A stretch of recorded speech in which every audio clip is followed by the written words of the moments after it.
Hello, guys. Tonight we begin with a face in the mirror. Or rather, what passes for a mirror in the late 13th century polished metal, maybe. Or a piece of blown glass so warped it makes your nose look like a hill. The light is dim. A taper flickers beside you. The day's dirt is mostly gone, scrubbed off with wine-soaked cloth or a bit of lye and rainwater. And now you sit with a pot of white. Because the paler you are, the higher your status. That is the rule. That is the aspiration, and that is where our story begins. Makeup in the Middle Ages wasn't about expression. It was about hierarchy. Pale skin meant you did not labor in the sun. Rosy cheeks meant you had health, youth, and enough leisure to think about how you looked. Beauty was not just appearance, it was morality, virtue, and class. And people went to great lengths to achieve it. Let's stay with the pale face across. Much of medieval Europe, especially among the nobility, light skin was idealized. Not just fair, but ghostly, white like bone, white like parchment, a face that looked untouched by the world. Achieving this meant covering your natural complexion, which was easier said than done. Especially in an era before commercial products and dermatological safety standards. Women use lead-based powders. These were often made by boiling white lead in vinegar, drying the resulting paste, and then grinding it to a fine powder. The result, a pale, chalky coating that clung to the skin and offered the illusion of a smooth porcelain finish. It also caused skin damage, neurological symptoms, and in the long run death. But at the time, it was worth it.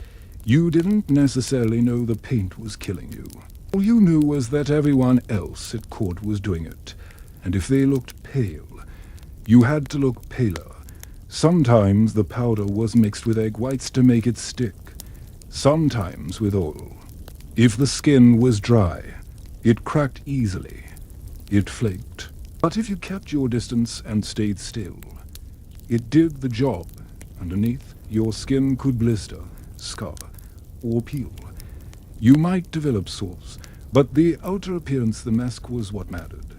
And the mirror, though imperfect, told you what. You needed to see. Men were not immune to this. All male beauty standards were less centered on complexion. Noblemen often powdered their faces, especially when appearing at court or in the presence of royalty. They were expected to look composed, clean, and calm. A pale face was part of that. Of course, most people didn't have the time, materials, or social need to paint themselves. Peasant woman scrubbing pots had little use for white lead, but she might still use herbs to brighten her cheeks, or comb her hair with rosemary oil to appear healthy, or rub her lips with crushed strawberries in summer just a tint, just touch. In some regions, local ingredients replaced imported ones. Brown chalk, clay, flour mixed with goat's milk, even soot, carefully applied, could be used to darken eyebrows or line the eyes. It all depended on what you had and what you could get away with. Because makeup was not just cosmetic, it was political, religious, moral. Some clerics decried its use as vanity.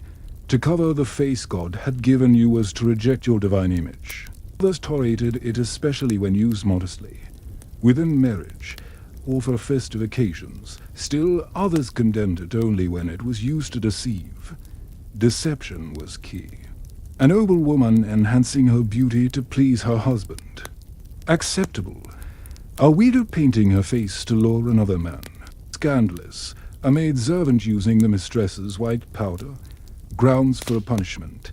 Even so, recipes for cosmetics were copied, traded, and hidden. Women wrote them in the margins of religious texts. Men passed them down in medical handbooks. And apothecaries those who could afford to mix them in small, expensive batches. What does it feel like? We might wonder, to paint your face knowing the sun will undo it. knowing it might burn or itch or rot beneath, and yet still doing it every morning, because it signals power.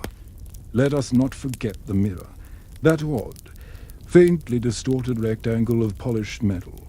Rare, expensive, often shared between several women in a household.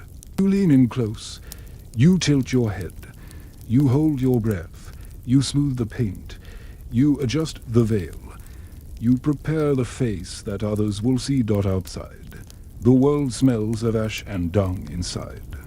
It smells of rose oil and ground chalk. Your hands are stained, your fingers cracked, but your face is ready. Or almost. You dab the cheeks next. In the next section, we'll step deeper into the ingredients. Not just what was used, but how. The powders, the pastes, the exacting, messy labor of making oneself beautiful. The pale face was not an accident. It wasn't the result of good lighting or soft air. It was built, layer by layer, with quiet determination and dangerous ingredients, and none was more common or more deadly than white lead. You may be picturing a chalky powder in a silver jar, but it began, as so many medieval things did, with alchemy. White lead didn't arrive ready to use.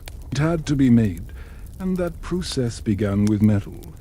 Pieces of lead were suspended over shallow bowls of vinegar in sealed clay pots. The vapors caused the lead to corrode and form a white crust. This crust, known as lead acetate or truce, was then scraped off, ground into powder, and refined until it became a fine, silky substance. The work was slow. The smell was acrid, and the final product was prized especially among the wealthy. Truce could be mixed with rosewater, almond oil, or egg whites to form a paste. This was then applied to the face, neck, and chest, carefully, evenly, often with a small cloth or brush. The result was startling. The face several shades lighter than nature intended. It wasn't just for vanity. Pale skin was status. The less sun you had seen, the more it meant you were not a field worker. You were not a merchant's wife out selling goods.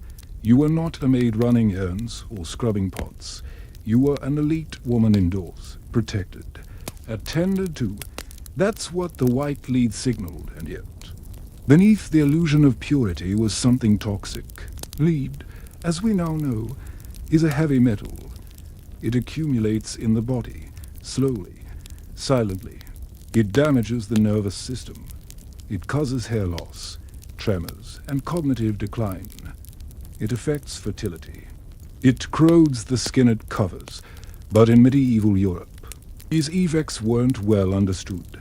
If your skin blistered or cracked, it was thought to be a reaction to poor preparation or perhaps a flaw in the confection itself. And so, women applied more. They covered the damage with another coat. Some went further. They didn't just want to look pale. They wanted to look flawless, smooth, porous. So Toulouse was layered. And layered again. At court, it wasn't unusual for noblewomen to appear almost mask-like. The stiller you were, the better the illusion held. It wasn't just the elite, no. Recipes for a white face paint appear in household manuals and physicians' notes, hinting that middle-class women, too, sought out these powders, either buying them at great cost or trying to mix their own. A few examples survive. One 14th century recipe from France instructs the reader to boil white lead in vinegar, dry the residue, and mix it with gum arabic and fig milk. Another, from an English apothecary, suggests adding crushed pearls for a luminous finish. These were not casual instructions. They were precise, measured, handed down in the same tone used for medicines, because in a way, these mixtures were medicines. They were intended to restore the body not to health, but to a cultural ideal. A white face was considered youthful, pure, reflective of moral cleanliness, and so, Even older women, those past childbearing age, sometimes wore shrews to maintain the appearance of innocence. It was not about seduction. It was about dignity. Of course, not all whiteners were made of lead. For those who couldn't afford apothecary blends, alternatives were used: ground chalk, crushed eggshells, powdered flour. These had to be reapplied more often and didn't adhere as well, especially in heat or sweat. But they were safer, and they sent the same signal. I care about how I look. I am not a servant. I am someone. You might imagine, now, the morning ritual. A woman sits on a low stool. A servant stands behind her, combing her hair.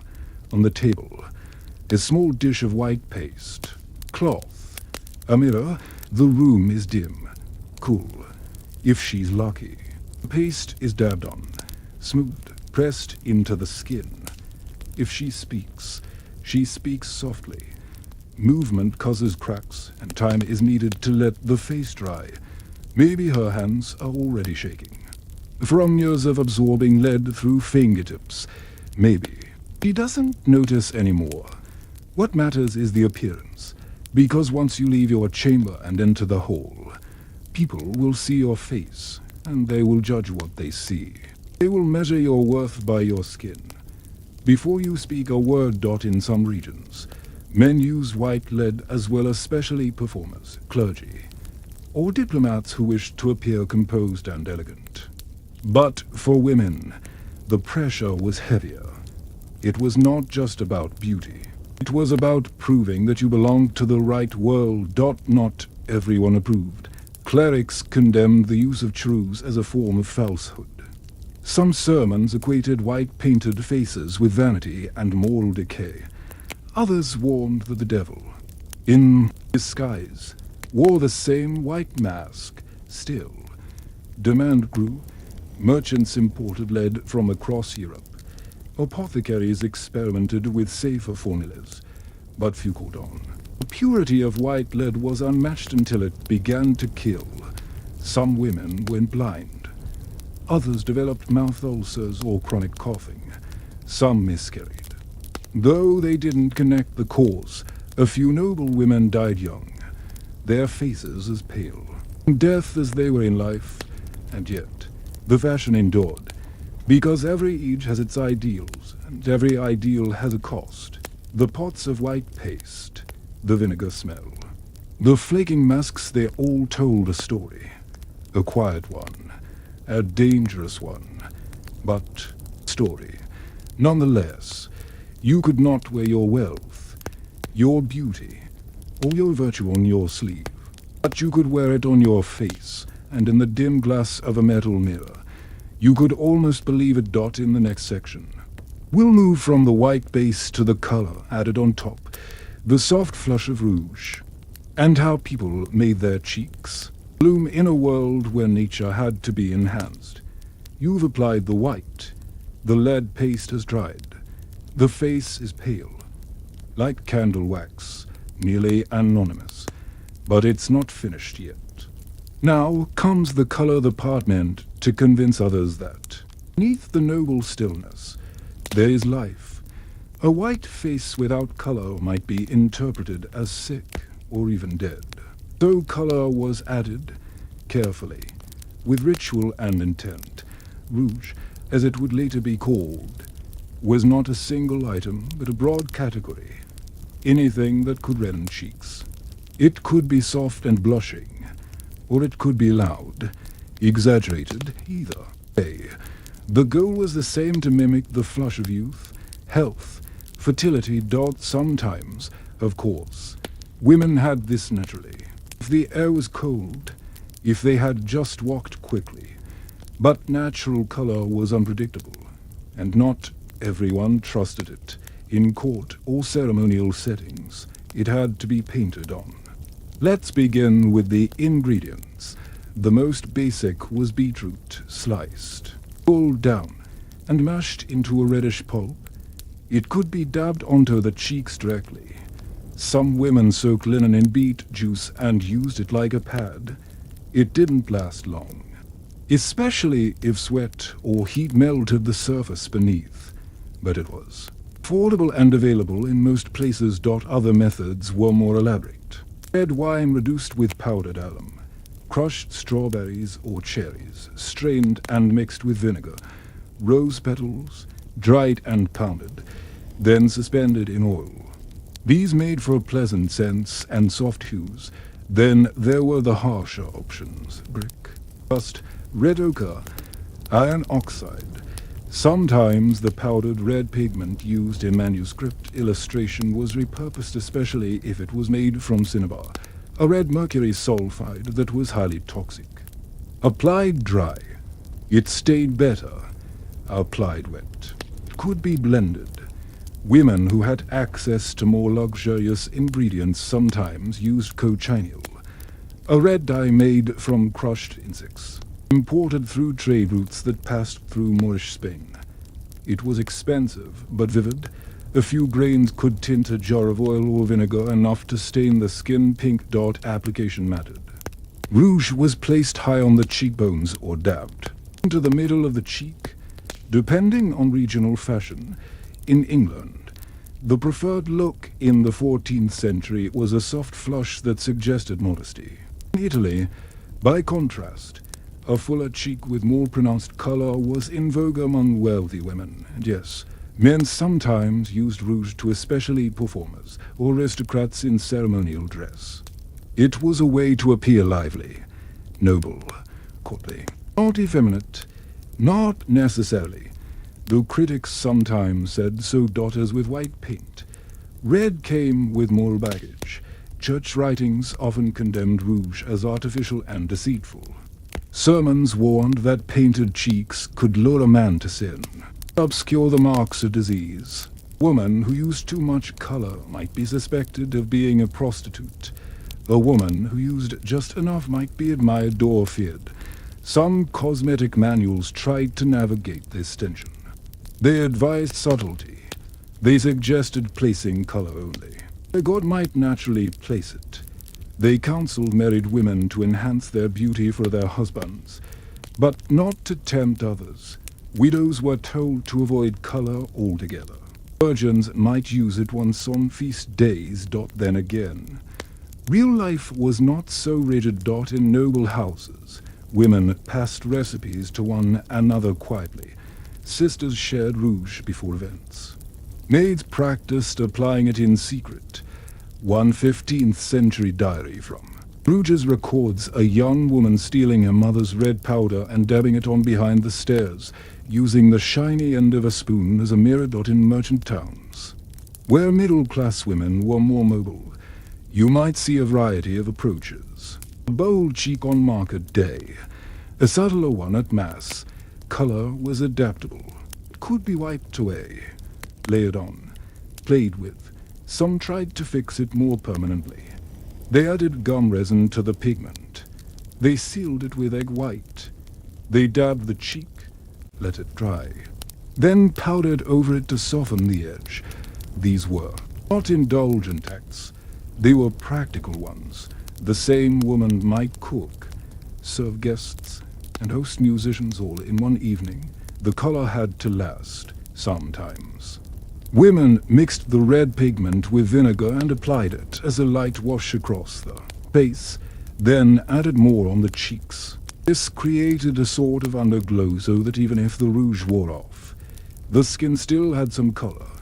Why did it matter so much? Because a pale face with pink cheeks didn't just look noble, it looked alive, fertile, trustworthy. A woman with color could marry well. A girl with color could receive compliments.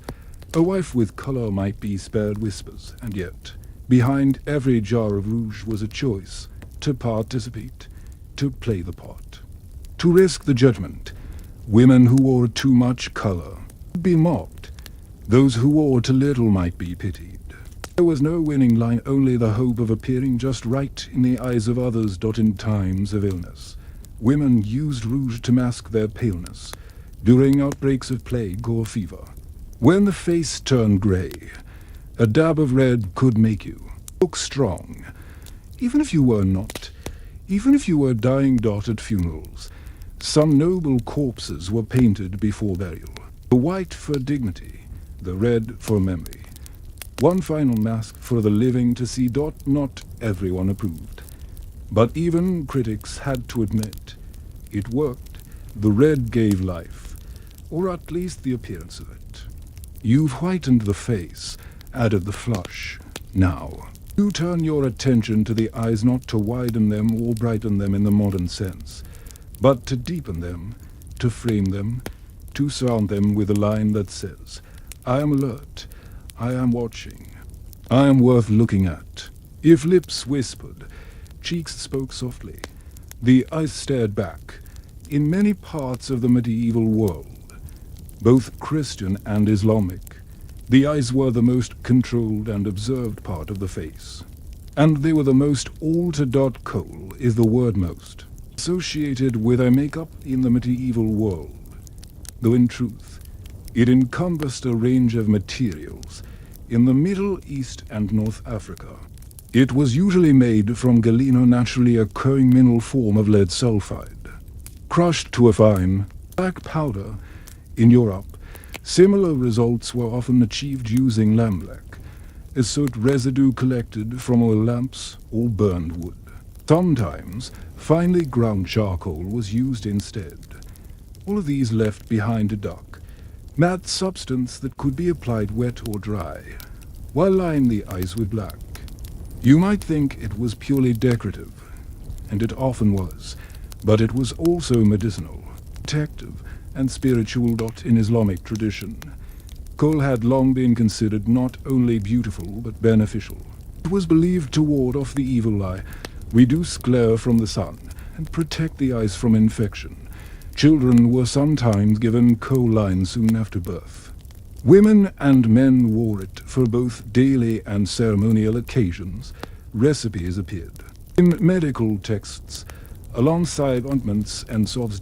In Christian Europe, there was no exact equivalent to this tradition, but the use of black around the eyes still existed, particularly among the upper classes and those influenced by Mediterranean. It was never as widespread as rouge or white face paint, but in certain circles, especially in Italian city-states like Venice or Florence, smoky black lines were associated with courtly elegance, poetic melancholy, and mystery. The effect was transformative. Darkened the lash line. It emphasized the whites of the eyes. It gave the illusion of larger pupils, which were associated with beauty and even eroticism. A woman with dark-lined eyes could appear more awake, more knowing, more intense. The application was done with hair, a small stick, often made of wood, bone, or metal, was dipped into the powder and gently slid along the lower inner eyelid. Some women used a fingertip or a cloth instead, smudging it along the lashes. This required a steady hand and a tolerance for discomfort. Sting meant it was working, or so people said. In colder climates, where soot and ash were easier to find the mineral coal, the practice was less consistent still. Some noble women used charcoal mixed with oil or goose fat to create a rudimentary liner. This was especially useful for ceremonies, weddings, or dances when a little extra mystery was desirable. Like all cosmetics, eye darkeners came with a moral debate. In sermons, dark-rimmed eyes were often associated with seduction or deceit. A woman who painted her eyes was said to be imitating Jezebel, the biblical queen infamous for her painted face. Church fathers warned that dark eyes could lure men into temptation. In some texts, they were considered literally demonic. Black eyes masking a black soul, and yet the fashion persisted quietly, persistently. There are descriptions of ladies arriving at court with soft grey circles round their eyes, of brides darkening their lashes with soot, of lovers exchanging secret gifts, a small vial of coal powder, a carved stick for application. These were intimate tokens, practical, sensual, and risky. Physicians, too, took an interest. Some medical texts recommended eye salves to treat inflammation, redness, or dryness. Others warned against overuse, especially of preparations. Maintaining lead. But again, the line between medicine and cosmetics was blurry. A salve might ease the eye. It might also enhance it. You can imagine. Then, the daily ritual. A woman may be a merchant's wife in Florence, or a young noblewoman in Cordoba sits near a small mirror. She dips her stick in powder. She leans forward, carefully draws the line beneath each eye. It smudges a little.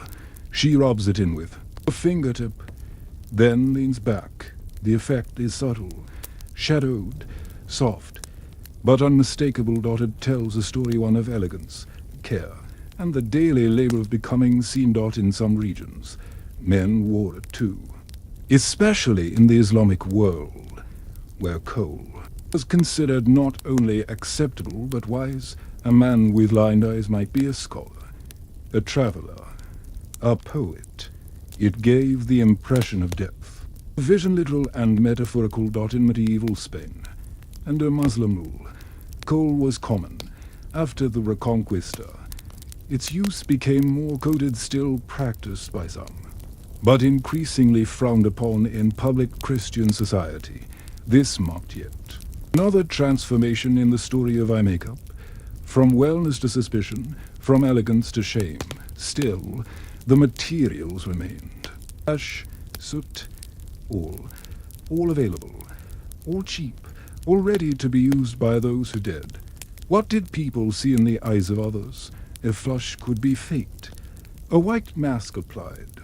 But eyes revealed something else, something harder to disguise. That's why they were lined. Not to hide, but to amplify. To show what was already there. A thought, a desire, a warning. You might think the next step would be the lips. But that wasn't always true. In many medieval contexts, especially outside of theatrical performance, lip coloring was rare, sometimes even considered vulgar. The mouth, after all, was where truth and lies emerged.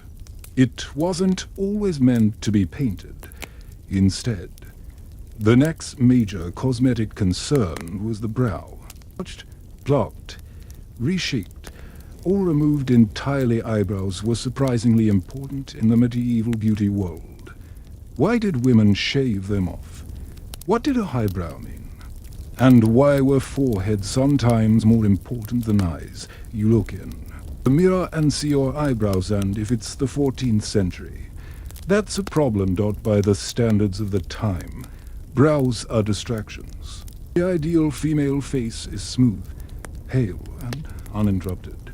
Hair above the eyes, especially if it's dark or unruly, interrupts the serenity. It suggests emotion, thought, even stubbornness, and so. Across many parts of medieval Europe, women begin to remove their brows. Not just plucked, removed. This isn't just vanity, it's conformity. It's etiquette, in court circles, in noble households, and even among aspirational townspeople. The bare forehead becomes a mark of refinement. And the forehead is where this fashion truly comes into focus. A high, clear, domed forehead was seen as elegant, intelligent, and divine. Some of this came from classical ideals, passed down from Greco-Roman sculpture. Some came from religious imagery, Madonnas with serene, open faces gazing down from altarpieces, whatever the source. The goal was clear. The upper third of the face must be pristine. To achieve this, women didn't just pluck the brows, they plucked the hairline too. Tiny hairs, sometimes as much as an inch or two into the scalp, were systematically removed to elongate the forehead. This was done with tweezers or wax. Some used cloths soaked in vinegar or alum to irritate the follicles and slow regrowth. Others singed the hairs away with a small, heated wand. It was painful. It was time-consuming, and it was temporary. The hair always grew back. So it became a weekly or even daily ritual. Part of the grooming routine. You might pluck while waiting for your white foundation to dry. You might ask your maid or sister to help reach the top edge. It took patience and a tolerance for discomfort. Why go to all this trouble? Because beauty was social. It signaled status, discipline, virtue. A high forehead was associated with intelligence and piety. A smooth brow meant you had the leisure time to maintain it. It meant you were not laboring in fields or sweating by a fire. You can see it in the portraits. Late medieval paintings show women with early smooth foreheads wide, blank canvases. The eyebrows are faint or entirely gone. The hairline begins. Almost at the crown, the effect can be unsettling to the modern eye, but to contemporaries, it was perfection. Not everyone could or would do it. Peasant women rarely had the time. Some merchant wives opted for softer versions like plucking, trimmed hairline. Others resisted entirely. But in courts from England to Burgundy to Milan, the high brow ruled. Interestingly, some men adopted a version of this too, in certain fashion-forward courts. Noblemen trimmed their hairlines or shaped their brows. This was especially true among young courtiers, who were expected to appear refined and cultivated. And then there were those who took it further. They painted new brows. Not everyone wanted a blank face. Some painted faint brown or grey lines in place of their natural brows, thin arches or flat lines, drawn with soot, charcoal, or pigment mixed with oil. These false brows gave a sense of expression without disrupting the ideal smoothness. Some were placed deliberately high, just above the natural brow line, to give the illusion of a larger forehead. Like other cosmetics, this had its critics. Clergy condemned painted brows as deceptive. Medical writers warned that plucking and singeing could cause headaches or damage the vapors believed to rise from the brain.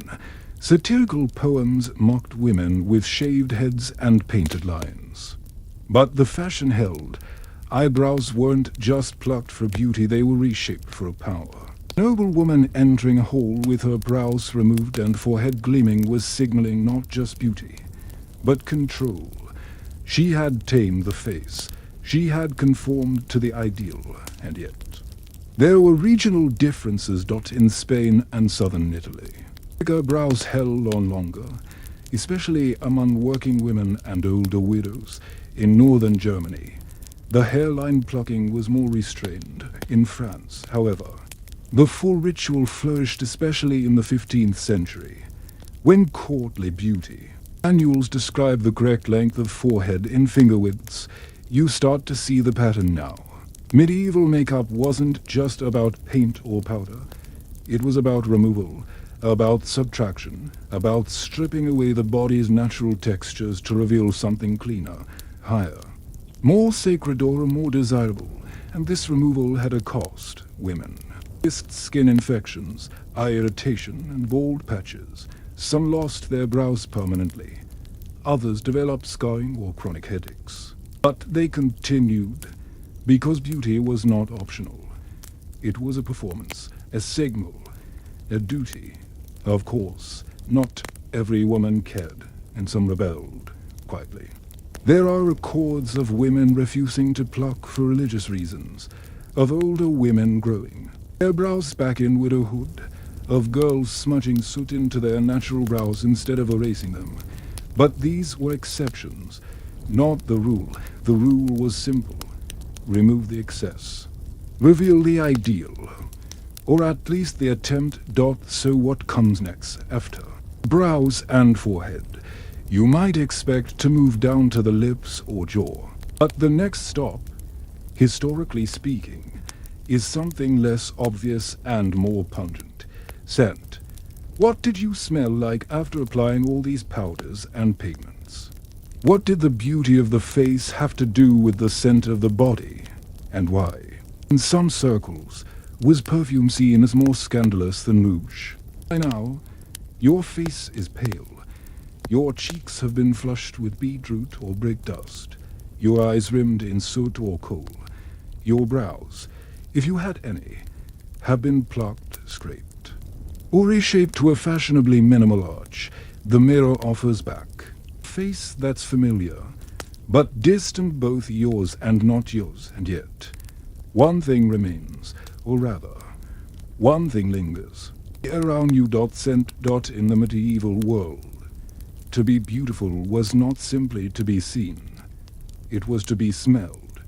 Not all the time, not by everyone, but scent clung to status. It floated in courts and cloisters. It accompanied the subtle hush, veils, the creak of cassettes, the scratch of woolen sleeves. It was a quiet luxury, and for some, a loud threat. Perfume, as we now think of it, bottled, synthetic, commercial, did not exist. But scent did. Medieval perfumes were made from crushed herbs, flower oils, distilled waters, spices, and resins. These ingredients were steeped in alcohol or animal fats, strained, and stored in glass or ceramic vessels. They could be dabbed onto the skin, poured into bath water, or soaked into cloth. Some of these scents were sweet: rose water, lavender, orange blossom, violet. Others were sharp and musky: ambergris, civet, frankincense, myrrh. A few were downright medicinal, doubling as pest repellents or plague precautions: rosemary, sage, or CAMPHO. Scent had function. It masked the everyday odors of medieval life: smoke, sweat, animal fat, damp wool, mildew. In a world where baths were infrequent and streets overflowed with waste, a perfumed neck or wrist became a kind of announcement. I am clean, I am careful, I am different, and it had meaning. Certain scents were associated with piety. Rose water was favored by nuns. Lavender and frankincense were used in monasteries. The scents were linked to sexuality and danger. Musk and ambergris, especially, carried an erotic charge. Earthy, animal, foreign. That foreignness mattered. Many of the most coveted perfumes came from the Islamic world, particularly from Persia, Arabia, and North Africa.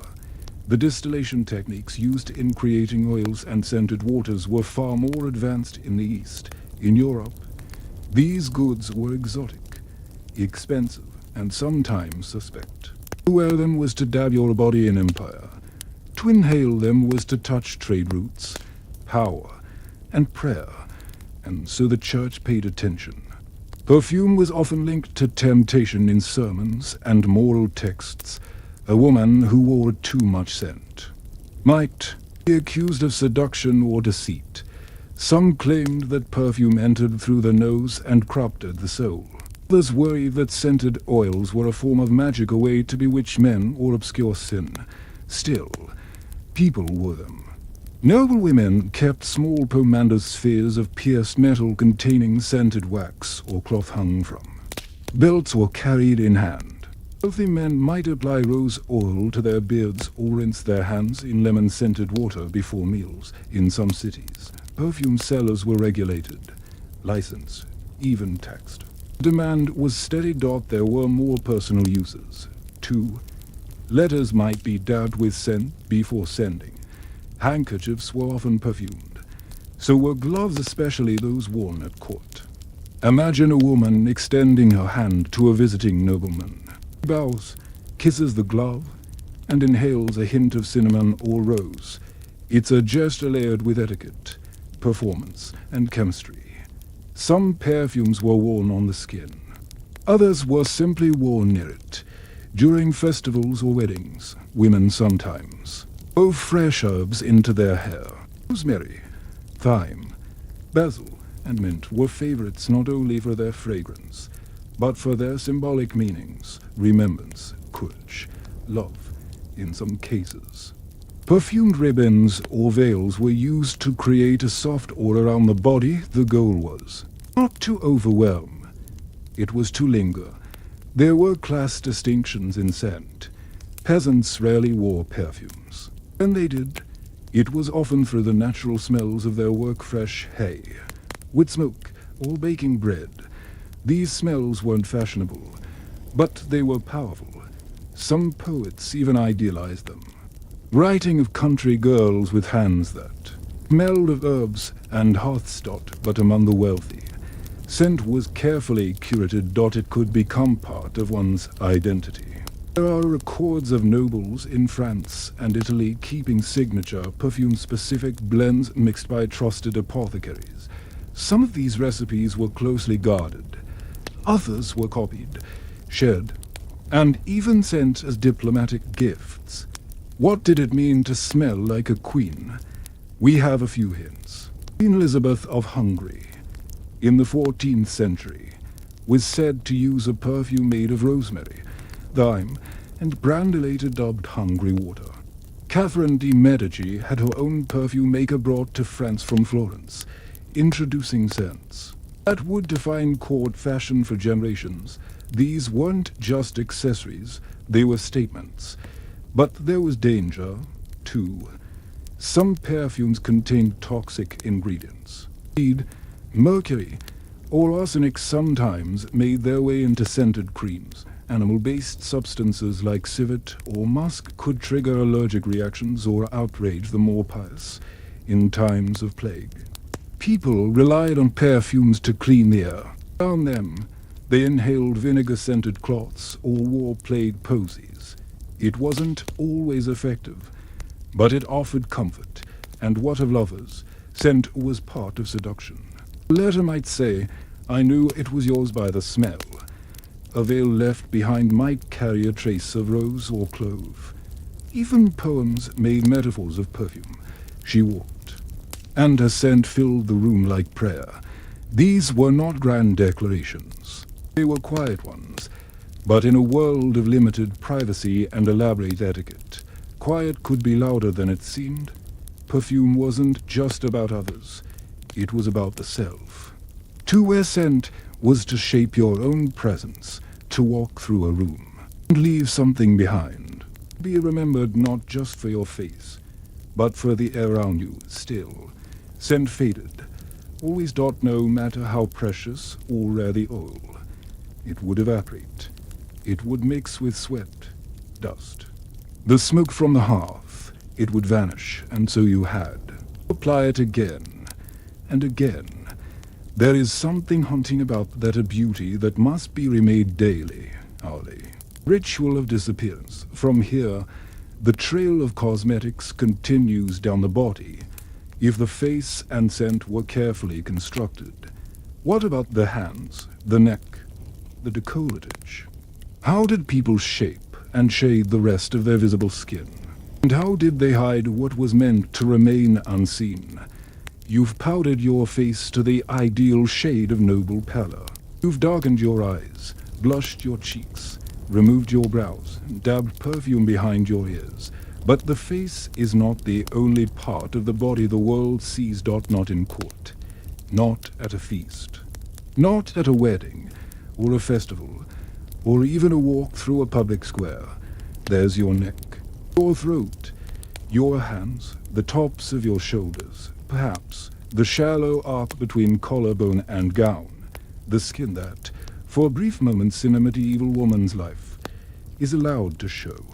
And what shows must match the rest. This is where powder came in, crushed and sifted and stored. It was white, always white, usually made of ground lead, chalk, bone, flour, or starch, sometimes, for those who could afford it, pole dust. Powder wasn't just about matching the skin. It was about refining it, mattifying it, erasing any hint of unevenness, darkness, or reality. If your face was pale, then your neck must be paler. If your cheeks were rouged, then your shoulders must glow beneath them like pressed linen. Application required time. A servant might brush the powder on with a puff of cloth. A woman might do it herself with her fingertips. In wealthier households, there were pads made from rabbit fur or silk. It didn't stick easily. The skin had to be rubbed with oil, vinegar, or egg white to give the powder something to cling to. The result was often patchy, flaky or too thick. But perfection wasn't expected. The illusion of care was enough in some places, particularly in Italy and France. Women dusted not just their necks, but also their arms and hands. The effect was ghostly, a shimmer of white moving through a crowded hall, beauty by subtraction. But not all powders were harmless. White lead was common. It adhered well and gave a lustrous finish, but it was poisonous, slowly, invisibly. It irritated the skin, causing ulcers, rashes, and in time, systemic damage. Some women developed permanent scarring, others simply kept reapplying, hiding the sores beneath more powder dot, and the cycle continued. Why risk it? Because the ideal was worth it. Because appearances mattered. Because, like every layer of medieval cosmetics, the powdered neck wasn't just about vanity. It was about class. Pale skin meant you did not labor outdoors. It meant you had walls, servants, shade. A sun-darkened throat told its own story, and not one you wanted told in polite society. But powder had other uses to dot. It was used to hide illness, to conceal pregnancy, to make the dead appear briefly alive during public viewings. In some cities, bodies were powdered before being laid out, giving them a restored look from honors. The living saw this, and the living took notes. Men who powdered themselves less often, more subtly, a touch of flour to the cheeks or nose, a dab of chalk on the hands. At court, where appearance was everything, even male courtiers were expected to be groomed, scented, presentable. Powder blurred the line between gender and vanity. Some women, interestingly, powdered their chests, but not from modesty, quite. The opposite there are records, especially in French court documents, of bosoms dressed with pearl dust. It was expensive, showy, a mark of wealth and boldness, combined with open gowns. It was a declaration. Look, I can afford to shine. And people did look. But the contrast mattered. The powdered skin had to match. A bright white chest beneath a sun-browned neck would seem off. Almost comic, so everything was dusted. Every visible surface harmonized. Still. Weather was the enemy. Powder did not hold in heat. It melted with sweat. It clumped in rain. It blew off in wind. There are accounts of noble women leaving trails of white on their cloaks, on dance floors, on banquet benches. The art of touching up quietly became a social skill done behind fans, under veils, in dark corners. And what about those who couldn't powder? Peasant women had no time. Some city women used flour, if they had extra. But for most, the concept of cosmetic whitening was foreign, even absurd. Their skin was what it was: weathered, tanned, wined, burned, and in some ways that too became a mark not of shame, but of reality, which makes the powdered neck something of a performance. It wasn't your skin. It was the suggestion of skin, a costume, a stage. A surface altered to say something else about wealth, about gender, about visibility and control. The cosmetics of exposure weren't just for the neck and chest. They extended to the hands. In public, gloves were worn, but when removed, the hands had to be presentable. Nails cleaned, palms perfumed, backs of hands powdered. It was not about functionality, it was about refinement, about seeming untouched. Worked, unburdened. This, too, was a fiction. Behind every powdered hand was a life lived, a story scrubbed clean, wrinkles softened with grease, veins blurred with chalk, each hidden. Labor denied, and yet people believed in the fiction. They upheld it. They passed it on. In beauty manuals, the instructions became more detailed. To whiten the neck, to smooth the hands, to cover blemishes on the breast, recipes were copied, shared, memorized, even whispered, because beauty's secrets were power. But beauty had rules, and one of them was this: powder only what may be seen. Which begs the question, what happens when the rules are broken? When makeup slips into deception? When a painted neck is mistaken for youth? Or when a scented wrist carries a message too? Hold for the room. In the eyes of the church, cosmetics could flirt with sin. But in the eyes of the world, they flirted with something even more volatile: ambition. After the powders and perfumes and kohl, what else could be added or removed? How did women alter not just their skin, but their features? What tricks, tools, and treatments did they use to reshape the face itself? By now, the skin has been lightened, the scent applied, the hairline adjusted, your cheekbones carry a flush, a powdered rose, your lips are discreetly reddened, your eyes shadowed, but not too much. You've become the kind of face others remember, the kind that looks back from tapestries or prayer books, pale and serene. But there was more, always more. Beauty in the Middle Ages wasn't just about color. It was about shape, proportion, contour. In its most rudimentary form, you might not have had mirrors good enough to capture it clearly, but you knew when your reflection didn't match your ideal, and the medieval ideal had specific rules. A full face was considered beautiful. Soft cheeks, a rounded jaw, no hollows or gauntness. These were signs of vitality. Wealth, good health, a hollowed face, thin or sharp, meant you were ill, or aging, or poor, and so. People did what they could to change the way their faces looked, sometimes subtly, sometimes drastically. They tried to plump them, not with injections, of course, but with wax, with soft wool. Little balls of waxed leather called plumpers that women would place inside their mouths, tucked between the cheek and the teeth, to give the face a fuller, rounder shape. These were uncomfortable. They made speech difficult. They could slip, but in the right moment in a portrait, a formal greeting, or a court dance they gave the illusion of youth. And youth mattered. Especially for marriage. Especially for women whose families were trying to secure dowries or alliances. The illusion of vitality was currency. But wax wasn't the only method.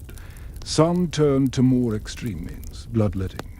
For example, it was believed that the careful draining of blood could brighten the complexion, relieve heat in the face, and restore balance to the humors. Flushed face might be treated with leeches behind the ears, a sallow face with a small cut on the forearm. Blood was thought to rise and fall through the body like tides. Control the tide. Control the appearance. Leeches were common tools, apothecaries kept them in glass jars. Physicians prescribed them for everything from headaches to acne. And while the science was flawed, the logic made a certain kind of sense. If illness or ugliness was inside, then perhaps it could be drawn out. But it wasn't just about taking things out of the body. Sometimes it was about coaxing the blood to the surface. Women would rub their faces with rough cloths to stimulate color, pinch their cheeks until they burned, slap their skin lightly before entering a room. Some texts even recommend holding one's breath for several seconds to create temporary redness. It was cosmetic circulation, and it worked briefly. There were creams, too, made of animal fat and beeswax, mixed with herbs like calendula or chamomile. These were not decorative, but preparatory. They softened the skin, smoothed it, created the kind of canvas that took powder more evenly. But they had a secondary effect. They plumped. Soft skin reflected light differently. It looked younger, healthier, in the flickering glow of candles or the dusty sun of a manor window. That softness read the beauty. And yet, all of this effort had its limits. Nothing could truly stop time. Not even the best plumpers. Powders or perfumes, faces aged, skin lost its tone, lines formed in some texts. Beauty recipes are followed immediately by prayers acknowledging the fleeting nature of youth and the need to prepare for death still. People tried, and the attempts themselves tell us something. That medieval people cared about how they looked, that they understood, even without modern terminology, the power of appearance, that they altered their features not just out of vanity, but survival. A young woman might be passed over from marriage if her face seemed to thin. A merchant's wife might want to look healthy enough to suggest prosperity. Even religious figures sometimes dabbled in cosmetic preparation if only to appear more serene, more saintly, more composed in portraits and public life. So much of it came down to control. Your face was your fate, and if you could change it even slightly, you might change your fortune. It's easy now to imagine medieval people as unconcerned with looks, as rough, unwashed, indifferent to mirrors or color. But the evidence says otherwise. They were attentive, resourceful, inventive. They crushed stones into pigment, boiled flowers into oil, pressed wax into cheeks, drew blood to change their skin. All without ever naming it as makeup. The word didn't exist, but the practice did. And so, with your face now shaped, what's left? The lips, already tinted, the brows, removed or penciled. But something still signals status, perhaps even more clearly than a painted cheek or plumped jaw. The veil, how it was worn, where it sat, what it covered, and what, occasionally, it revealed. What did a glimpse of hair mean? Ear, of throat. You've done everything you can to sculpt your face. You've powdered the neck and perfumed the wrists. You've pinched your cheeks, softened your skin, and tucked wax plumpers inside your mouth. Now, the transformation is almost complete. But there's something else, something far more subtle than powders or pigments. Something that frames the whole body and controls what others see of it. The veil. More than a fashion accessory, the veil was a boundary, a visual marker of status, each piety and propriety, and for medieval women. It was often the first and last cosmetic, the frame into which the rest of the face had to fit. There were dozens of types. The wimple, which covered the chin and throat. The barbette, a band that wrapped under the chin and over the top of the head. The crispinet, a netted cap that cupped the hair on either side like to round ears. And then there were layered veils, often just lengths of linen folded, pinned, and sheeped round the head. Sometimes stiffened with starch or sewn with tiny stitches to hold their angles. These veils did more than conceal. They revealed selectively, strategically. A young maiden might wear a simpler veil, loosely draped, perhaps allowing a hint of golden braid or soft hairline to show. A married woman, especially in Northern Europe, would be expected to cover her hair completely.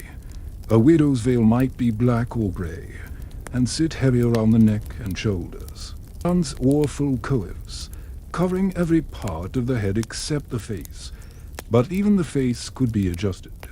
Women manipulated their veils to enhance what little skin was left visible. The forehead was especially important in some courts. Women plucked or shaved their hairlines high above the natural boundary, creating an unnaturally large, smooth forehead. This was considered a mark of intelligence, nobility, and elegance.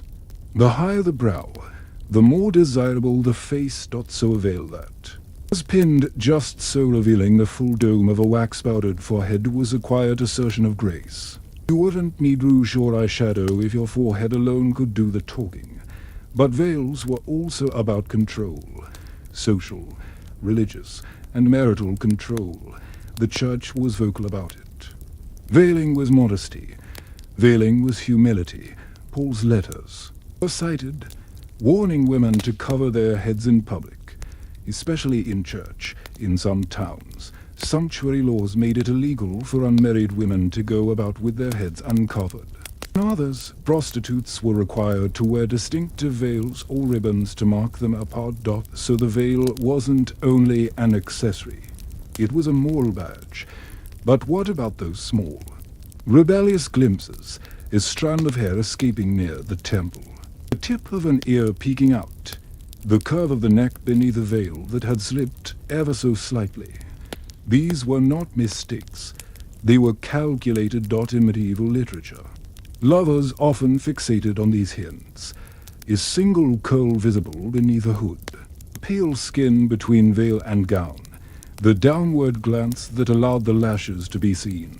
These moments became erotic not because of what was shown, but because of how little was shown. Veils didn't just hide, they highlighted. A tightly drawn veil could exaggerate the smoothness of the brow.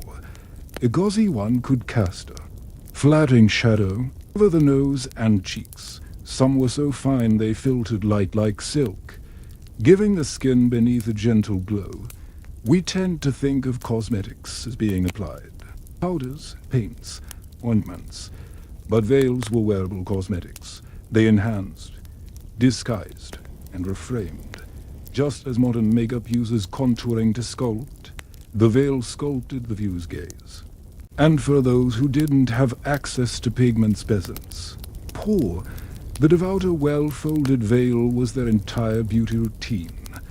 But veils weren't always worn willingly. In times of penance or punishment, a woman might be required to remove her veil in public, to be seen bareheaded in front of others. This was a shame ritual, symbolic exposure, not of the body, but of the inner self. In those cases, the veil became not just a cosmetic tool, but a cultural armor. Its absence said everything. Even in death, the veil had power. Women were often buried in them, carefully arranged, pressed against linen pillows, their faces powdered one final time and framed by the cloth that had accompanied them throughout their adult lives. The veil, like the body, passed from social use to spiritual symbolism. There are accounts of noble women's veils being passed down as heirlooms, brides wearing their mother's veil on their wedding day, of veils being donated to churches after a death, where they were used to veil statues of saints or relics. So what does all this tell us? That medieval beauty was a negotiation, conversation between the seen and the unseen, the painted and the powdered, the veiled and the unveiled, a process of building an identity not only with what you put on your face, but with what you allow others to see of it. And yet, beyond the veil, past the pigments and through the sense, there remains something even more ancient. The body's own natural signs: sweat, wrinkles, scars, and perhaps most telling of all, freckles. What did medieval people make of those tiny spots? Were they seen as blemishes, signs of sin? Or did they carry stories of their own? After all the plucking and scraping, the powders and perfumes, after the veils and the shadows they cast, there remained something you couldn't always hide: freckles, moles, spots, marks that refused to obey the tools of beauty, marks that might appear after a summer in the fields or a few days of illness. Some faded with time, others stayed, and while today we might see them as charming or even forgettable, in the Middle Ages they mattered. Because people didn't just see skin, they read it. Medieval faces weren't blank canvases. They were interpreted like manuscripts. Just as a monk might read marginalia and footnotes, neighbors and strangers read foreheads, cheeks and jawlines. Freckles and moles were not accidents of nature. They were clues about your health, your moral state, your fate. Start with freckles. These small sun-born marks could betray your time outdoors. For peasants, whose skin browned and freckled in the fields, they were unavoidable. But for a noble woman, a freckled face might suggest too much exposure. to little caution. Or worse, an absence of supervision. So women used powders and white lead pastes to cover them, not because the spots were ugly, necessarily, but because they told the wrong story. The paler your skin, the fewer your marks, the more refined your life appeared. No labor, no sun, no trouble.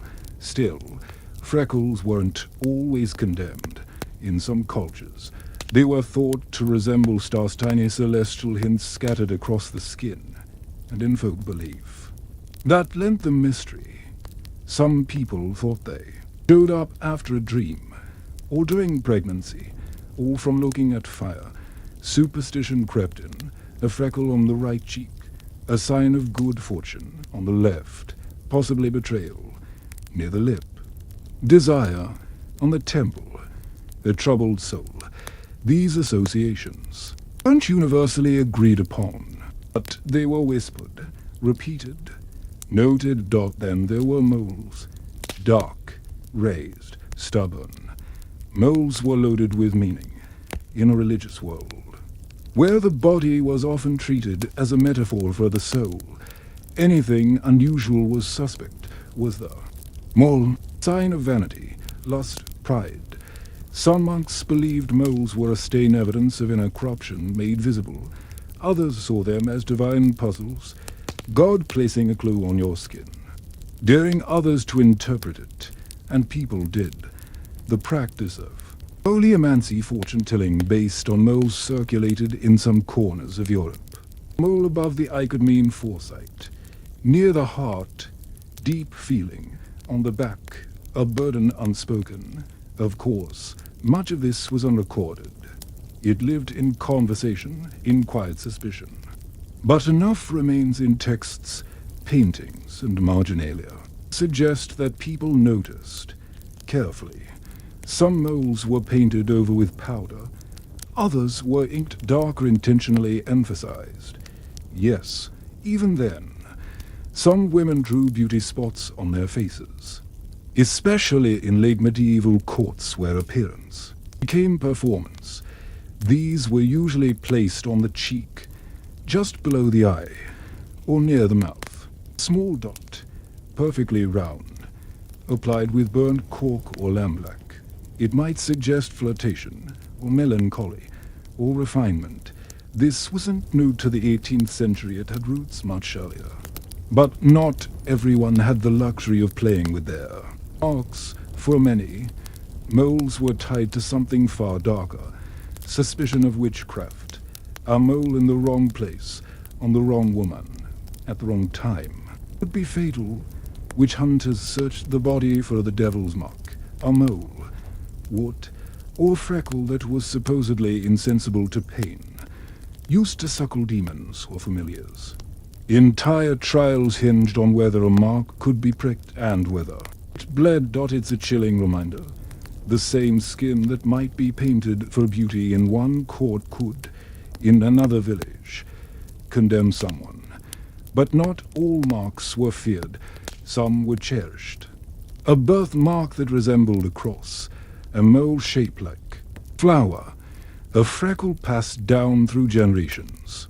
In families, these could become quiet heirlooms, traits that told you who you belonged to and where you came from. In romances and epics, lovers often recognized each other by these marks. The lost child, identified by a mole on their shoulder. The lover, known by the freckle near the eye. So they weren't just cosmetic challenges, they were stories. And then there were the marks left by time, age, spots, scarring, discoloration. For all their concern with beauty, medieval people also understood change. Skin altered, marks came and went. People grew old. Some tried to prevent it, with herbal creams or ritual prayers. But many simply covered what they could and left there, just to fade. So if you were getting ready for a feast, a wedding, or just the village market, you might check your skin in a polished metal mirror. See a new freckle, consider its meaning. Powder it or leave it. Wonder if someone else would notice, and what would they think? Would they admire it? whisper about it, interpret it as a sign. Would it protect you or curse you? And what if the mark wasn't on your face at all, but somewhere secret? Not every cosmetic was meant for the face, not every scent was intended for the wrists, and not every beautification was meant to be seen. Tonight, we turn to the hidden places, though. Parts of the body that weren't supposed to draw attention, and yet still did. Quietly, secretly. Sometimes for health. Sometimes for pleasure. Sometimes just because someone wanted to feel different under their clothes. Start with the armpits. In many medieval medical texts, the armpits were considered dangerous places where sweat collected and illness could fester. They were warm, dark, and damp, ideal, it was believed, for the breeding of bad humors. So people tried to cleanse and perfume them, even if the results remained under wraps. Recipes for armpit powders appear in some household books. They included dried herb sage, rosemary, lavender ground fine and dusted under the arms with small cloth. Rose water might be added, or powdered myrtle. Sometimes vinegar-soaked linen was rubbed there before dressing. You wouldn't show it, but you'd know it was there. And maybe someone else would, too. Lovers and spouses, in private, noticed. There are scattered references in poems and letters to the scent of a woman's underarm, to the way her skin felt there, smooth from rubbing, rough from lack of care. Then there was the matter of the chest. In both men and women, the upper chest was a point of attention, but not always publicly, for noble women. The neckline of a gown might dip slightly lower at court. In such cases, women powdered the décolletage with the same mixtures used for the face: white lead, ground pearls, flour. A smooth chest was elegant, a pale one especially so. But even when the chest remained hidden, women still treated it. In bathing rituals, especially those influenced by Mediterranean traditions, women rubbed scented oils along the collarbone, beneath the breasts, and round the ribcage. These might include olive oil steeped with orange peel or crushed clove, or almond oil infused with violet. These were private rituals, done in bedrooms or bathhouses, and often with the help of a servant or attendant, and yes, breasts themselves were sometimes treated cosmetically. Some folk recipes promised to firm them. Others aimed to soften or even lighten the skin. A mixture of barley flour, honey, and goat's milk was rubbed in and left for a while before being rinsed away. Some applied rose oil for the scent. Some simply massaged the area with warm butter. A remedy more common than you'd think. Again, not to display but to feel different, to feel better, feel beautiful, even if only to yourself. The belly, too, received its share of attention, though rarely exposed in public. A soft and pale stomach was considered attractive in some texts. It was described as the mirror of the moon, a smooth, round surface, ideally cool and unblemished. Women might dust their stomachs with rice powder or starch, often during special occasions, like weddings. And what about the thighs? There's a surprising amount of evidence, mostly buried in legal and ecclesiastical texts, that people sometimes treated their thighs and groins with scented ointments. Why? For love, for seduction, for rituals of cleansing, and sometimes for hiding bodily odors that could cause social embarrassment or suspicion. One recipe for ointment for the nether parts includes rosewater, sage, powdered galangal, and a touch of vinegar, mixed into a paste and applied before dressing. This wasn't a perfume in the modern sense, it was a boundary, a defense. Veil for other parts that couldn't be veiled with cloth. And then, of course, there were the feet, almost always covered, almost always neglected. But still they mattered. Some people rubbed their feet with wine-soaked cloths, followed by a dusting of chalk or salt. Some oiled them with lard or goose grease to prevent cracking. Some perfumed their shoes, yes, shoes with crushed herbs wrapped in linen sachets and tucked beneath the sole. When they walked, the warmth of the body released a faint scent too. It might seem strange. Why go to such trouble for places no one will see? But that's the heart of this section. Not all beauty was public. Some of it was for health, some for intimacy, some for secrecy, and some, perhaps the most interesting, was for ritual. Take, for example, the tradition of bridal preparation in some noble households. A bride was bathed and anointed in private chambers the night before her wedding. Her attendants would rub her limbs with oils, her skin with powder. They might even scent her thighs or underarms, not because anyone would see, but because it was part of the ceremony, a transition. A transformation. She emerged not just dressed but prepared, likewise. Monks and nuns who renounced earthly beauty sometimes still anointed their bodies in symbolic ways. Drop of rose oil on the chest before prayer, a washing of the feet in wine on holy days. These were not acts of vanity. They were reminders that the body was a vessel capable of rot, yes, but also of reverence. Even the dead were not exempt. Bodies were often perfumed before burial. Not only the face and hands, which might be viewed, but the torso, the feet, the underarms. Herbal sachets were tucked beneath the arms and between the legs. Some families placed small cloths of scented oil near the chest or belly. These were gestures of care, of closure, of believing, perhaps, that even hidden places deserved attention. So what does this tell us? That the medieval world was full of surfaces and layers beneath them, that people cared about parts of the body no one else might see, that cosmetics were not always performative. Sometimes they were private, sometimes sacred, sometimes just a way to feel clean in a world that wasn't. But what about when the body couldn't be touched? When it was diseased, wounded, cursed? Could cosmetics offer comfort then? Some things you couldn't erase, not with powder, not with prayer, not with all the rose water in Europe. But that didn't stop people from trying. Wounds and scars were part of life in the Middle Ages, so common that they were almost unremarkable. A childhood full on cobblestones, a kitchen burn, a sword, ash, an abscess left untreated for too long, acne, boils.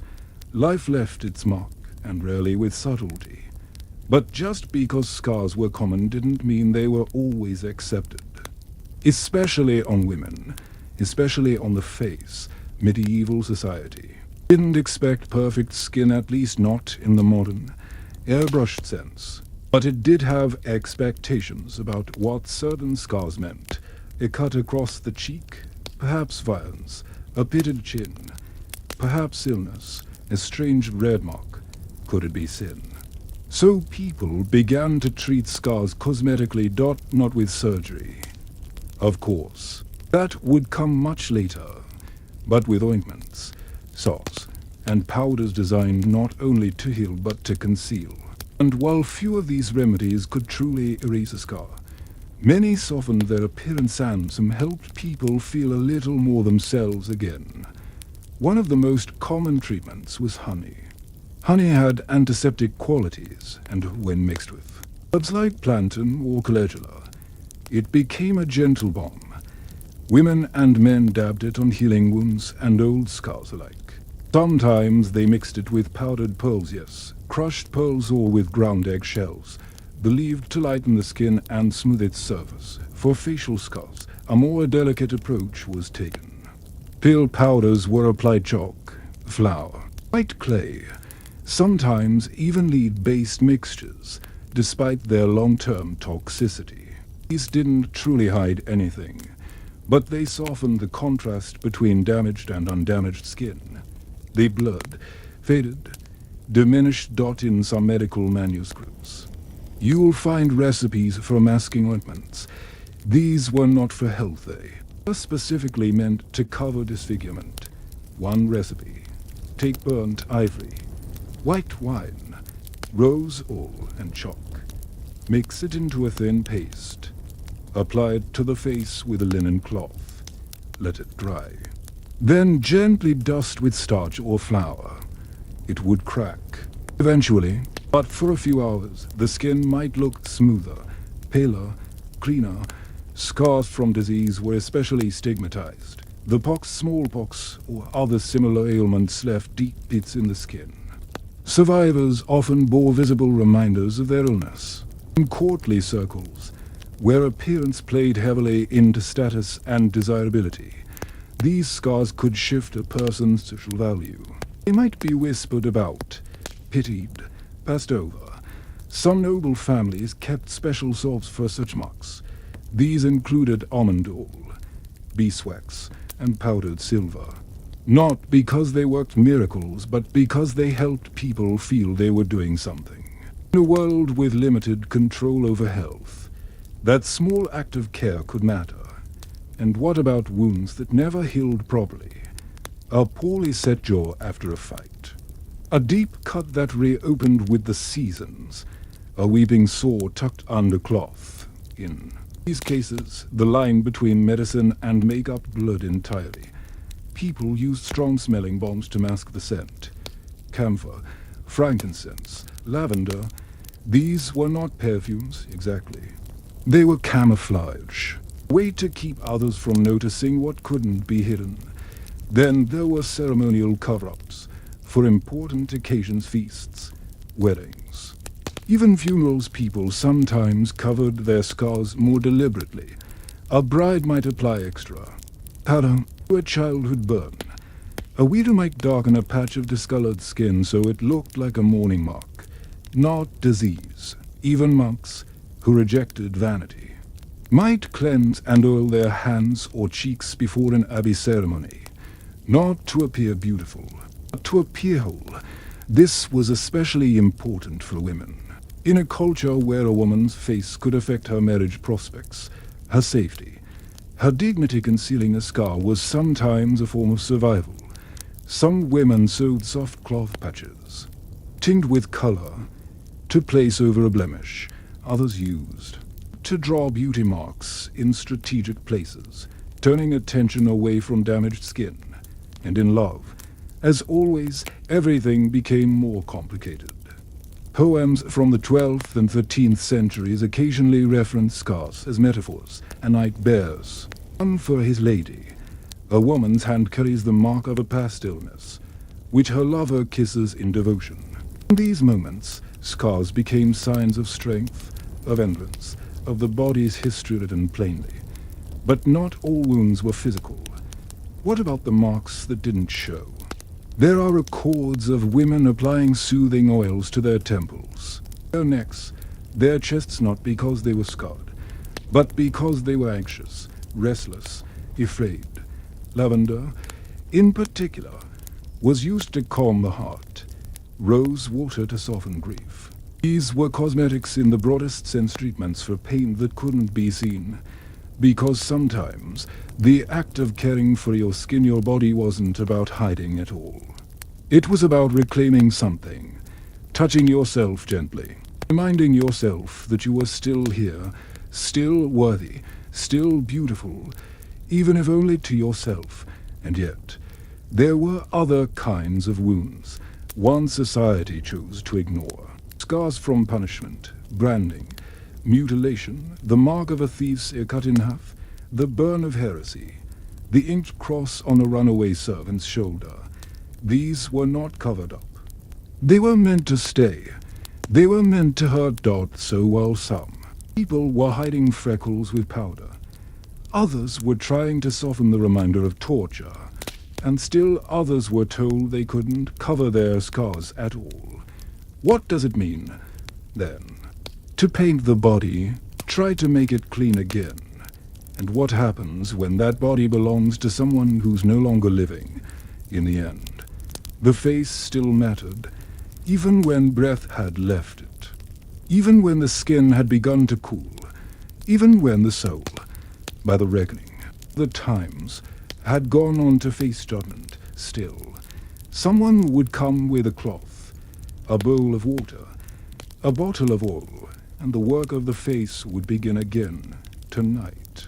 We look at the quiet practice of preparing the dead, not embalming in the modern surgical sense, but cleansing, smoothing, powdering, fragrancing, presenting the deceased in a way that was acceptable to the living and perhaps even to God.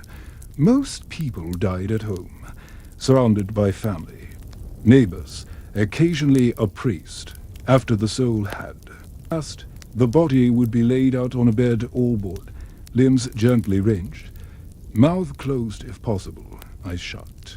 And then the cleaning began. First came the washing, warm water, if it could be had, sometimes wine, sometimes a little vinegar, to disinfect or to cut through the scent of death already beginning to bloom. Then the face of the dead, was not left untouched. Far from it. It was wiped carefully. The lips might be dabbed with rose oil, the forehead rubbed with a cloth soaked in lavender, the cheeks dried and sometimes dusted with flour or chalk, anything to soften the appearance of pallor or blotchiness. If a person had died of fever or infection, the face might be discolored. A little powder helped. Some households kept death powders. These were not official cosmetics, but combinations of flour, starch, herbs, and white clay. They weren't sold in shops, they were passed down, whispered about, mixed fresh from what was on hand. They were applied with linen or the tips of fingers, always gently. It wasn't about making the dead beautiful. It was about making them recognizable. In some regions, especially among the well-off, the body might lie in state for a short time, before burial, sometimes just a few hours, sometimes a full day. Visitors would come, friends, clergy, curious neighbors, and in those moments, the face mattered. It needed to look calm, familiar, human. Because grief was already heavy. A distorted or unclean face could deepen that pain. So a little scent, a little smoothing, a little care. These small, slow gestures became a final act of love. Cosmetics, then, were not always for seduction or social display. Sometimes they were for parting. Take, for example, the use of myrrh. An old tradition, stretching back to antiquity, saw myrrh as a purifier. It was rubbed into the skin of the dead, especially round the head and shoulders. Sometimes it was mixed with beeswax or olive oil. In cooler climates, it was placed in cloth sachets and tucked near the body beneath the chin, over the heart, or at the small of the back. Frankincense was similar, more often used in ecclesiastical contexts. It was sometimes burned in the room where the dead lay, but a small bit might be ground and added to powders used on the face, especially if the deceased was of some spiritual or social importance. Even poorer families, if they could manage, might scrape together enough for a bit of rose water, just a few drops, applied with trembling hands. Some records describe final dressing rituals in which the women of a household, mothers, sisters, daughters, gathered in silence to prepare the face. The men waited outside. Sometimes prayers were whispered, sometimes the names of saints invoked, but always the hands moved with care. In monasteries and nunneries, the process was even more ritualized. Monks and nuns washed the bodies of their dead brethren with holy water. They combed the hair, dusted the cheeks with a fine white cloth. In some orders, the lips were touched with oil. In others, a veil or cowl was drawn forward, partially covering the face. But even when hidden, the face was treated with reverence. This was not superstition. This was not vanity. It was theology. The body was a vessel once inhabited, now empty but still worthy of respect. It had prayed, worked, suffered, and now It was being returned to the earth. As many hoped, to paradise. Sometimes the cosmetic work extended beyond the face. Hands were smoothed, nails trimmed, feet washed. But the face always remained central, because the face was what people remembered. It was what they carried with them. After burial, a memory of a furrowed brow, a favorite smile, a familiar shadow under the eyes, and when death was violent, when the body had suffered, the cosmetics took on a different tone. There are quiet mentions in coroner's records and monastery logs. Women trying to cover the damage done by war, accident, or punishment, a crushed jaw, patched with cloth, a swollen eye, cooled with rosewater, gash across the cheek, hidden beneath a hood. These were not attempts to deceive. They were attempts to restore, if not the face itself, then the memory of it. And this was not just for the sake of others. It was also, some believed, for the soul, because how you were buried could affect how you were remembered, and how you were remembered could, perhaps, shape your place in heaven. So a final brush of powder was not cosmetic, it was spiritual. A soft cloth pressed to the lips was not vanity, it was a goodbye.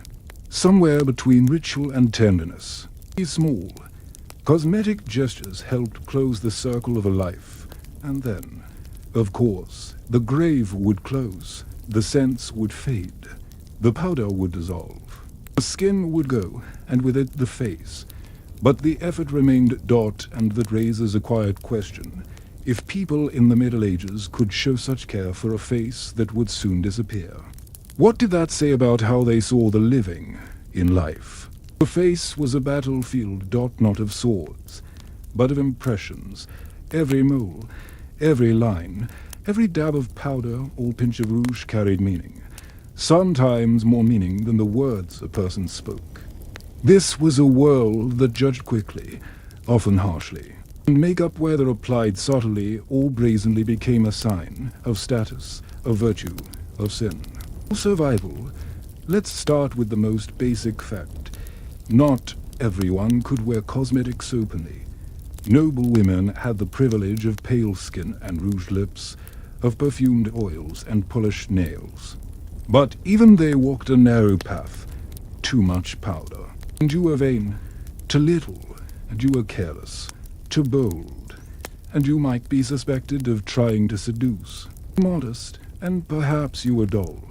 There was no winning, only balancing. A clean, pale face implied leisure. It told the world that you did not labor under the sun or sweat in kitchens, that your hands were soft, your days measured in embroidery, stitches or court visits. This wasn't just about beauty, it was about class. Cosmetics became silent announcements. I do not toil. And so, naturally, cosmetics on a peasant woman told a different story. If she wore white, powder chalk, flour, or worse, people might whisper, was she trying to appear above her station? Did she learn that from a noble's maid? Or was she hiding something? Red cheeks, maybe beetroot juice, maybe brick dust, maybe shame. Even among the working class, people judged each other harshly. A serving girl who wore perfume might be mocked by her peers or scolded by her mistress. A woman who darkened her eyes could be labeled loose. These were not fashion statements. They were risks. But why so much suspicion? Because the face was supposed to reflect the soul. The church had a powerful grip on this idea, makeup especially. If it altered what God had created, could be seen as a kind of spiritual deception. You made yourself more beautiful. Were you not tampering with divine design? If you used cosmetics to tempt, were you not leading others into sin?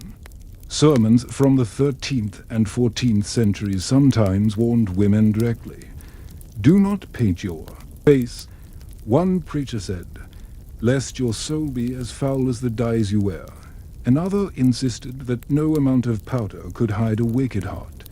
But in practice, people were more complicated. A widow might soften the circles under her eyes with a little paste of chalk and rose oil, not to seduce, but to look less haunted. A mother might rub a tint of crushed berry onto her lips before a feast, not for vanity, but to feel herself. Again, after childbirth, a merchant's daughter might brush her cheeks before market day, not to lie, but to signal hope. Intent mattered, but it wasn't always visible, and so came the judgment. There was a term used in parts of medieval Europe, feminine deceit. It meant many things: gossip, temptation, witchcraft, but makeup was often folded into the accusation if a woman looked fresh-faced in her 40s, to pale in the middle of summer, to red-lipped without biting cold. Someone would notice. You could hide a scar, but could you hide your motives? Men judged women, yes, but so did women, and men were judged to though differently. A nobleman who oiled his beard or dusted his sleeves with scented powder might be seen as elegant or effeminate. A barber who wore perfume might be clean or trying too hard. A knight with rouged cheeks might be preparing for a court or inviting ridicule. Appearance could elevate, but it could also isolate. This tension wasn't just social, it was legal. Sometimes sumptuary laws in various medieval cities regulated appearance. In Venice, there were bans on specific perfumes. In England, women of low status were forbidden to wear certain colors or fabrics. These laws were aimed at clothing, but cosmetics slipped in under the veil. A woman caught appearing richer than her rank might be punished, fined, shamed, or even expelled from certain public spaces. So imagine what it took to wear a full face of medieval makeup. The gathering of materials: lead white, vinegar, crushed berries, rose water, lamb lac, the time to mix and apply, the risk of skin damage, or worse, the social risk, the spiritual suspicion. And still, people did it, because even in a world that judged so harshly, appearance held power. A well-presented face might win a marriage match, or keep a job, or command respect, or simply allow someone to walk through town without pity or mockery. It might help a merchant's wife seem trustworthy, or help a mother appear composed.